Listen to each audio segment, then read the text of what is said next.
நேரத்தில் சமுத்திரம் பின்வாங்கும் சந்தோஷ திருநாளில் நல்லருளை தாரும் ஐயா முருகன் என்று முழங்குது என் மனசு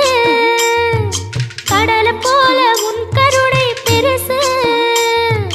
உப்பு காத்து ஊத காத்து சுத்தும் கடலு கரைய பார்த்து சத்தியமா கோயில் கொண்ட சுபையா எங்க குப்பத்துக்கு குலவிளக்கு நீ ஐயா திருச்செந்தூர் ஆண்டவனே வேல் முருகா தினம் உனக்கு நன்றி சொல்வோம் மால் மருகா